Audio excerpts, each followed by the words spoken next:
City cable news కి స్వాగతం. కార్యకర్తల పనితీరును బట్టే నామినేటెడ్ పోస్టులు లభిస్తాయని, పోస్టు భర్తీతో పొత్తు ధర్మాన్ని పాటిస్తామని రాష్ట్ర మంత్రి కొల్లు రవీంద్ర పేర్కొన్నారు.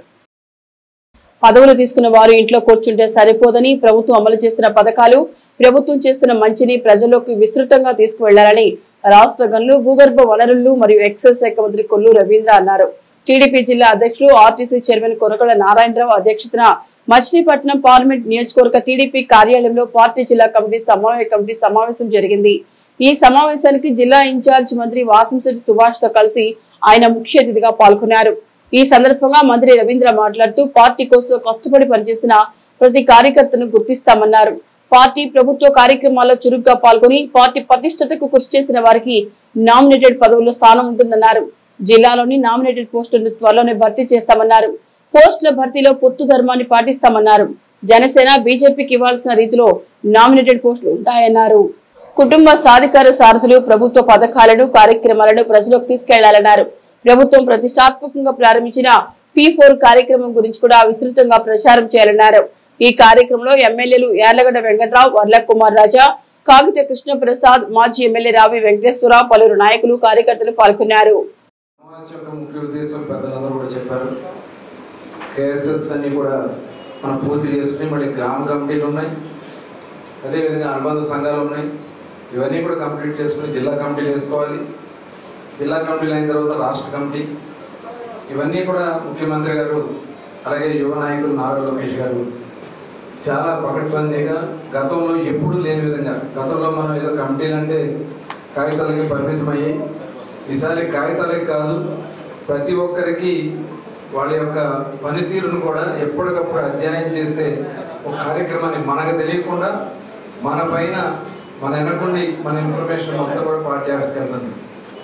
గౌరవ ముఖ్యమంత్రి గారు కూడా ఇప్పుడు జిల్లా నాయకత్వం తీసుకున్నా, రాష్ట్ర నాయకత్వం తీసుకున్నా, డివిజన్ నాయకత్వం తీసుకున్నా, కేఎస్ఎస్లుగా ఉన్న వాళ్ళ యొక్క పనితీరును ఎప్పటికప్పుడు అధ్యయనం చేసి దాని మీద నియోజకవర్గాలకు వచ్చినప్పుడు లోకేష్ గారు కానీ మొన్న నేను అనకాపల్లిలో చూడడం జరిగింది. ఆయన ఏ జిల్లాకు వచ్చినా లేకపోతే ఏ నియోజకవర్గం వచ్చినా 175 నియోజకవర్గాలు ప్లాన్ చేసుకుంటున్నారు. ఏదో ఒక రోజు మన జిల్లాకు కూడా రావచ్చు. వచ్చినప్పుడు మొట్టమొదట వారు కూర్చునేది కార్యకర్తలతోనే. ఉత్తమ కార్యకర్తలు అని చెప్పి కొంతమందిని వాళ్ళు సెలెక్ట్ చేస్తున్నారు, ఒక 50 నుంచి 60 మందిని. వాళ్ళతో వాళ్ళకి ఒక ఫోటో ఫ్రేమ్ ఇచ్చి, అంటే వాళ్ళకి ఒక సర్టిఫికెట్ లాంటిది ఫ్రేమ్ రూపేణా ఇచ్చి వాళ్ళతో ఫోటో దిగి, అది కాకుండా మన తర్వాత కార్యకర్తలతో సమావేశం పెట్టుకుని వాళ్ళ యొక్క స్థితిగతుల మీద అన్నీ కూడా వాళ్ళతో ఇన్ఫర్మేషన్ కూడా తీసుకుని మాట్లాడటం జరుగుతుంది. కాబట్టి మనం కూడా ఏదో పదవి తీసుకున్నాంలే ఇంట్లో కూర్చుని నడిచిపోద్దని పడి జరగదు. దయచేసి మనం వేసే ప్రతి ఒక్క కేఎస్ఎస్ సభ్యుని కూడా కుటుంబ సాధికార సారథులు వీళ్ళంతా కూడా ముఖ్యంగా సభ్యత్వ నమోదు కార్యక్రమం పూర్తయింది. రాష్ట్ర వ్యాప్తంగా 1 కోటి మంది తెలుగుదేశం పార్టీ సభ్యత్వం తీసుకున్నారు. ఇది ఒక చరిత్ర. సభ్యత్వం తీసుకున్న వారందరికీ కూడా కార్డులుగా తయారు చేసి, సభ్యత్వ నమోదు కార్డులు, ఆ కార్డులు వారి ఇంటికి వెళ్ళి ఎవరైతే సభ్యత్వం తీసుకున్నారో వారికి అందజేయాల్సిన బాధ్యత తెలుగుదేశం పార్టీ నాయకులపైన, కార్యకర్తలపైన ఉంది. అది బూతుల వారీగా ఆ కార్యక్రమాన్ని అందించడం జరిగింది. ఈ రోజు నుంచి సభ్యత్వ కార్డులన్నీ కూడా తయారై వచ్చినాయి. వాటన్నింటినీ కూడా వారి ఇంటికి వెళ్ళి అందించడం జరుగుతుంది. ముఖ్యంగా కుటుంబ సాధికార సారథి అనే దాన్ని తెలుగుదేశం పార్టీ ప్రతి 60 మందికి ఒక ఇద్దరిని, ఒక ఆడ ఒక మగ నాయకులకి ఆ కార్యక్రమాలు బాధ్యతలు అప్పచెప్పడం జరుగుతుంది. అంటే ఆ కుటుంబానికి వారే సారథులుగా ఉండి వారికి కావలసినటువంటి సమస్యలన్నింటినీ కూడా పరిష్కారం చేయడానికి ఈ కుటుంబ సాధికార సారథులే బాధ్యత వహిస్తారు. అంతేకాకుండా రేపు మే నెలలో 27, 28, 29 తారీఖులో జరగబోయే మహానాడు కడపలో నిర్ణయించడం జరిగింది, కడపలో చేయాలని. మరి ఆ కడప వెళ్ళేందుకు గాను ముఖ్య కారణం కేఎస్ఎస్ అనేది ప్రతి 60 మందికి 2 సభ్యులను పెట్టాల్సి ఉంది. ఇంకా ఈ జిల్లా 8%తో ఉంది కాబట్టి మనం 15వ తారీఖుకి 100% కంప్లీట్ చేసి మరి పైకి సమర్పించవలసిన పరిస్థితి ఉంది. ఎందుకంటే సుమారు 1 కోటి మంది సభ్యత్వం దాటి ఈ చరిత్ర సృష్టించిన వైనం. అంటే ప్రతి ఇంటికి ఒక్కొక్క సభ్యత్వం నమోదైంది ప్రతి నియోజకవర్గంలో కూడా. మరి దాన్ని మన పార్టీని బలోపేతం చేసుకోవడానికి, మన నాయకత్వాన్ని బలోపేతం చేసుకోవడానికి ఈరోజు సువర్ణావకాశంగా భావించి, ముఖ్యంగా ఈ కేసెస్ నుంచే ఒక వార్డ్ మెంబర్ అవ్వాలన్నా సరే, నెక్స్ట్ టైం ఎమ్మెల్యే అవ్వాలన్నా సరే ఈ కేసెస్లో నమోదై ఉండాల్సిన పరిస్థితి ఉందని చెప్పి మన ముఖ్యమంత్రి నారా చంద్రబాబు నాయుడు గారు చెప్పడం జరిగింది. అనేక పదవులు మరి ఇంకా ఇవ్వాల్సింది. టెంపుల్స్ కమిటీ ఒకటి, అలాగే జిల్లా స్థాయి తెలుగుదేశం పార్టీ మండల స్థాయి కమిటీలు అని ఇవ్వాల్సి ఉంది కాబట్టి, ఎన్నుకోవాల్సి ఉంది కాబట్టి అందరూ కూడా మన కేసెస్లో నమోదై ఉండాలి ఖచ్చితంగా. కాబట్టి అందరూ కూడా ఈ 15వ తారీఖుకి మనం 100% ఈ ఫుల్ఫిల్ చేసి పైకి సమర్పించవలసిన పరిస్థితి ఉంది. దీనివల్ల మనం ఈ పార్టీ రాబోయే మహానాడికి 27, 28, 29 మే కడపలో జరుపుతా ఉంది కాబట్టి మనందరూ అక్కడ హాజరు కావాల్సి ఉంది. మద్యం విక్రయాల్లో కూటమి ఎమ్మెల్యేలు పెద్ద ఎత్తున అవినీతికి పాల్పడుతున్నారని మాజీ మంత్రి పేర్ని నాని చేసిన వ్యాఖ్యలను ఎక్సైజ్ శాఖ మంత్రి కొల్లు రవీంద్ర తీవ్రంగా ఖండించారు. మాజీ మంత్రి పేర్ని నానివి కారు కూతురు పిచ్చివాగుడు అంటూ రాష్ట్ర ఎక్సైజ్ శాఖ మంత్రి కొల్లు రవీంద్ర మండిపడ్డారు. పేర్ని నాని చేసిన ఆరోపణలో ఎటువంటి నిజం లేదని, రాష్ట్రంలో అత్యంత పారదర్శకంగా మద్యం విక్రయాలు జరుగుతున్నాయన్నారు. వసూళ్లకు పాల్పడాల్సిన అవసరం కూటమి ఎమ్మెల్యేలకు లేదని మంత్రి కొల్లు రవీంద్ర పేర్కొన్నారు. గత వైసీపీ ప్రభుత్వంలో జరిగిన కల్తీ మద్యం విక్రయాలపై విచారణ జరుగుతోందని ఆయన తెలిపారు. కూటమి ప్రభుత్వం ఏర్పడిన నాటికి ఉన్న కల్తీ మద్యం నిల్వలను గోడౌన్లలో నిల్వ చేసి పరీక్ష చేశామని, వాటి రిపోర్టులు ఆధారంగా బాధ్యులపై చర్యలు ఉంటాయన్నారు. 12 రకాల పరీక్ష చేసిన తర్వాత నాణ్యమైన మద్యాన్ని తమ ప్రభుత్వం సరఫరా చేస్తోందన్నారు. నిన్న బియ్యం దొంగ, బందరు బియ్యం దొంగ ఏదేదో కారు కూతలకు వస్తా ఉన్నారు, ఏదో మాట్లాడమన్నారు, ఏదో పిచ్చి వాగుడు వాగుతూ ఆంధ్ర రాష్ట్రంలో అమలు జరుగుతున్నటువంటి మద్యం విధానం పైన చెత్త ఆరోపణ చేస్తుంది. మాట్లాడినటువంటి మాటల్ని తీవ్రంగా ఖండిస్తూ ఉన్నాం. నిజంగా నీతి, నిజాయితీ, చిత్తశుద్ధి మీకుంటే ఇవాళ మీరు చేసినటువంటి పాపాలు ఒక్కొక్కటి బయటకు వస్తూ ఉంటే చూసి తట్టుకోలేక పిచ్చివాగుడు వాగుతూ ఉంది. ఇవాళ ఈ రకంగా మాట్లాడే మీరు ప్రతిపక్ష హోదా కూడా రాకుండా ఇవాళ ఒక సాధారణ ఎమ్మెల్యే లాగానే మిగిలిపోయారు. ఆ విషయం గుర్తుపెట్టుకోవాలని వైఎస్ఆర్ పార్టీ జగన్మోహన్ రెడ్డి గారు తెలియజేస్తాం.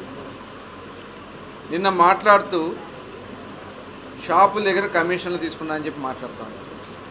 ఇవాళ మేము ఎంత పారదర్శకంగా చేసామంటే, గతంలో మీరు ఒక విధానంతో దోపిడీ చేయాలనే లక్ష్యంతో ఆ రోజున ఎక్సైజ్ డిపార్ట్మెంట్నే సెబ్ పేరుతో మొత్తం కూడా విచ్ఛిన్నం చేశారు. తర్వాత గవర్నమెంట్ షాపులు పెట్టుకుని రేట్లన్నీ కూడా విపరీతంగా పెంచేసి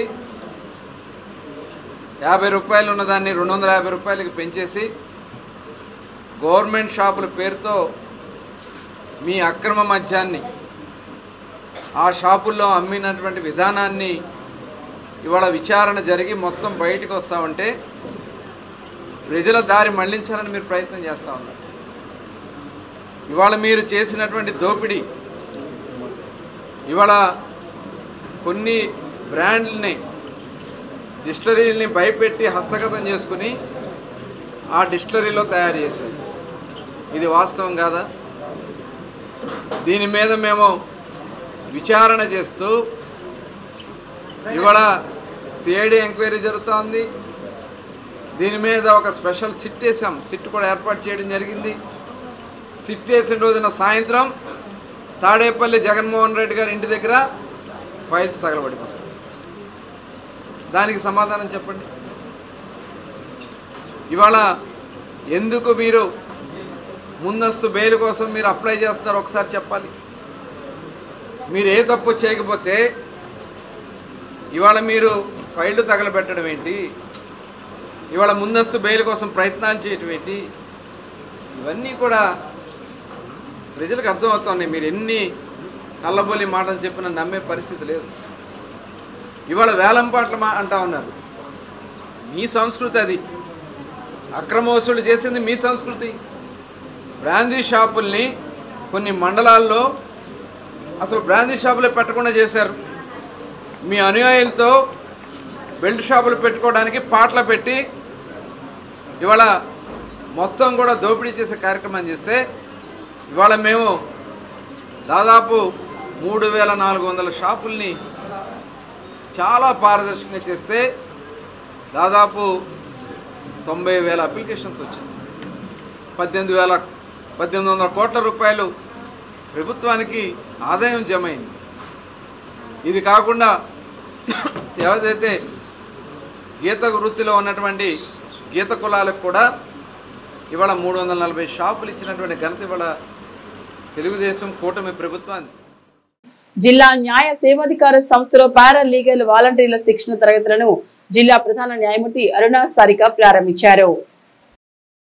జిల్లా న్యాయ సేవాధికార సంస్థలో నేటి నుండి 4 రోజుల పాటు నిర్వహించే పారా లీగల్ వాలంటీర్ల శిక్షణ తరగతులను జిల్లా ప్రధాన న్యాయమూర్తి అరుణా సారిక ప్రారంభించారు. నూతనంగా నియమితులైన పారా లీగల్ వాలంటీర్లకు ఈ శిక్షణ తరగతుల్లో పలువురు న్యాయమూర్తులు, న్యాయవాదులచే చట్టాల పట్ల అవగాహన కల్పించడం జరుగుతోందన్నారు. సుప్రీంకోర్టు ఆదేశాల మేరకు ప్రతి ఒక్కరూ చట్టాలపై అవగాహన కలిగి ఉండటమే కాక అందరికీ న్యాయ సహాయాన్ని అందించాలనే లక్ష్యంతో ఈ వ్యవస్థను రూపొందించడం జరిగిందన్నారు. ఈ ట్రైనింగ్ లో క్రిమినల్, కుటుంబ, ప్రాథమిక హక్కుల గురించి సవివరంగా వివరించడం జరుగుతోందని ఆమె పేర్కొన్నారు. సేవా దృక్పథంతో ముందుకు వచ్చిన పారా లీగల్ వాలంటీర్లను ఆమె అభినందించారు. ఈ కార్యక్రమంలో న్యాయ సేవాధికార సంస్థ కార్యదర్శి కెవి రామకృష్ణయ్య, న్యాయవాదులు ఒంగోలు నాగేశ్వరరావు, వెంకటేశ్వర్లు తదితరులు పాల్గొన్నారు. కృష్ణా జిల్లా న్యాయ సేవాధికార సంస్థ గౌరవ చైర్మన్ మరియు ప్రిన్సిపల్ జిల్లా ప్రధాన న్యాయమూర్తి గారు శ్రీమతి అరుణా సారిక గారి ఆధ్వర్యంలో ఈ రోజు నుంచి 4 రోజుల పాటు మనము ఈ న్యాయ సేవాధికార సంస్థకి రిక్రూట్ కాబడినటువంటి పారా లీగల్ వాలంటీర్స్కి శిక్షణా తరగతులు ప్రారంభోత్సవ కార్యక్రమం ఇప్పుడు జరుపుకున్నాము. దీంట్లో భాగంగా న్యాయ సేవాధికార సంస్థ వారి ఆదేశాల మేరకు పారాలీగల్ వాలంటీర్స్కి బేసిక్ అవగాహన, చట్టాల పట్ల కనీస అవగాహన కల్పించడం జరుగుతుంది. ఎందుకంటే సమాజంలో వివిధ వర్గాల నుంచి వీళ్ళందరినీ మనం తీసుకోవటము, తిరిగి సమాజానికి వీళ్ళని చట్టాల పట్ల అవగాహన కల్పించడానికి, న్యాయ వ్యవస్థను ప్రజలకు చేరువ చేసే ఉద్దేశంలో వీళ్ళని మనం ఈ సర్వీసెస్ యూటిలైజ్ చేసుకుంటున్నాం. కాబట్టి వారికి ముందు చట్టాల పట్ల అవగాహన కల్పించడం ద్వారా సమాజానికి న్యాయ వ్యవస్థను చేరువ చేయటము, అవసరమైన వ్యక్తులకి న్యాయస్థానానికి అందుబాటులోకి వచ్చే విధంగా వారికి సరైన సలహాలు, సూచనలు ఇప్పించడం కొరకు ఈ శిక్షణా తరగతులను కృష్ణా జిల్లా న్యాయ సేవాధికార సంస్థ భవనంలో మనం ఈరోజు ప్రారంభించుకున్నాము. ఇవి 4 రోజుల పాటు ఈ శిక్షణా తరగతులు జరుగుతాయి. దీంట్లో భాగంగా పారాలీగల్ వాలంటీర్స్ అందరికీ ఈ రాజ్యాంగం యొక్క మౌలిక సూత్రాలు, కేంద్ర ప్రభుత్వ ప్రజా వ్యతిరేక విధానాలకు వ్యతిరేకంగా నిరసన ప్రదర్శనలు చేపట్టనున్నట్లు సిపిఐ నాయకులు స్పష్టం చేశారు. పార్టీ ఆదేశాల మేరకు కేంద్ర ప్రభుత్వం ప్రజా వ్యతిరేక విధానాలను ప్రజలకు తీసుకువెళ్లి ఎండగడతామని పెడన నియోజకవర్గ సిపిఐ కార్యదర్శి పేరిశెట్టి ఉమాకాంతరావు అన్నారు. కేంద్ర ప్రభుత్వ ప్రజా వ్యతిరేక విధానాలను వ్యతిరేకిస్తూ సిపిఐ పార్టీ ఆధ్వర్యంలో పట్టణంలో 9వ తేదీ ప్రదర్శన జరగనున్నట్లు ఉమాకాంత పేర్కొన్నారు. పట్టణంలోని Gudur road railway gate centre నుండి ఈ ప్రదర్శన బంటమిల్లి రోడ్డుకు చేరుకుని తిరిగి అక్కడి నుండి ప్రధాన రహదారి మీదుగా బస్టాండ్ సెంటర్ వరకు కొనసాగుతుందని ఆయన తెలిపారు. అనంతరం అక్కడ జిల్లా స్థాయి నాయకులు ప్రసంగిస్తారని అన్నారు. కాగా మార్గం మధ్యంలో కేంద్ర ప్రభుత్వం అవలంబిస్తున్న ప్రజా వ్యతిరేక విధానాల గురించి ముద్రించిన కరపత్రాలు మార్గ మధ్యంలో పంపిణీ చేయనున్నట్లు ఆయన తెలిపారు. ఆ పార్టీ ఆధ్వర్యంలో విలేకరుల సమావేశం నిర్వహించారు. ఈ సమావేశంలో కప్పలగడ్డి కార్యదర్శి నున్నా హేమసుబ్రహ్మణ్యం, గూడూరు మండల కార్యదర్శి ఎక్కల పీతాంబరేశ్వరరావు, సభ్యులు బల్లా మల్లికార్జునరావు, మేడక మోక్షానందం, పేరిశెట్టి విజయ్ కుమార్, నున్నా ఈశ్వరరావు తదితరులు పాల్గొన్నారు. ఆందోళనలో భాగంగా మరి పెడన్లో రేపు 9వ తారీఖు మధ్యాహ్నం 4 గంటల కాడి నుంచి సాయంత్రం 5-6 గంటల వరకు మరి Pedana Gudur road railway station దగ్గర నుంచి ప్రదర్శనగా బయలుదేరి అట్లాగే కరపత్రాలు పంపకం చేస్తూ మరి మున్సిపల్ ఆఫీస్ వరకు ప్రచారం చేసుకుంటూ వెళ్ళి అక్కడ బహిరంగ సభ జరపడం అనేది జరుగుద్ది. దీని ముఖ్య ఉద్దేశం ఏంటంటే మరి దేశంలో సిపిఐ ఆందోళన కార్యక్రమం ఏంటంటే మోడీ గారు 11 సంవత్సరాలు మరి పరిపాలన చేస్తున్నాడు. 11 సంవత్సరాల నుంచి ఆ 11 సంవత్సరాల్లో కూడా ఇవాళ డీజిల్ కానీ పెట్రోల్ కానీ గ్యాస్ బండ్లు కానీ ఏదైనా కానీ మరి ఎన్ని రెట్లు పెరిగిందనేది ఇవాళ వాస్తవంగా ప్రజలకు అందరికీ తెలుసు. కాకపోతే ఏంటంటే ఇవాళ ఇంకా పెంచడానికి ప్రయత్నాలు చేస్తున్నారు. ఈరోజే పేపర్లో వచ్చింది 50 రూపాయలు మరి పెంచామనేది అర్ధరాత్రి నుంచి అమల్లోకి వచ్చింది అనేది అది కూడా వచ్చింది. కాబట్టి నరేంద్ర మోడీ ప్రధాని అయిన తర్వాత మతోన్మాదాన్ని రెచ్చగొడుతూ ఆర్ఎస్ఎస్ అనుబంధంతో భారతదేశంలో అనేక మతాలు అనేక కులాలు ఉన్నాయి. హిందూ మతమే అనేది ఒక దేశ ప్రధాని హిందూ మతం అనే ప్రోత్సాహాన్ని ఆ పార్లమెంట్ సభ్యులకు వివరించడం అనేది చాలా దుర్మార్గం. భారతదేశంలో ఎన్నో మతాలు ఉన్నాయి, ఎన్నో కులాలు ఉన్నాయి. ఎవరికి నచ్చిన దేవుణ్ణి వాళ్ళు పూజ చేసుకుంటారు. స్వాతంత్రం వచ్చిన తర్వాత అనేక సమస్యల మీద కమ్యూనిస్ట్ పార్టీ పోరాటం చేసింది. ఈ మతోన్మాదం మీద కూడా పోరాటం చేస్తూ ఉంది. అయితే ప్రభుత్వాన్ని విమర్శించితే గత ప్రధానులు అది ఆచరణలో తీసుకుని ఆ లోపాన్ని సరిచేసుకుని ప్రభుత్వ పరిపాలనకు ప్లస్ పాయింట్ సంపాదించేవాళ్ళు. నరేంద్ర మోడీ ప్రధాని అయిన తర్వాత ప్రభుత్వాన్ని కానీ ప్రధాని కానీ ఎవరినైనా విమర్శించితే దేశద్రోహులు అనే నెపంతో కేసులు పెట్టడం, దుర్మార్గంగా మరి అణిచివేయటం, పోరాటాన్ని అణిచివేయటం ఇది ప్రజాస్వామ్య పరిపాలనకు సమానం కాదు. ప్రజాస్వామ్య పరిపాలన వ్యతిరేక విధానం ఇది. దీన్ని కమ్యూనిస్ట్ పార్టీ పూర్తిగా ఖండిస్తూ ఇంకెన్ని పోరాటాలు.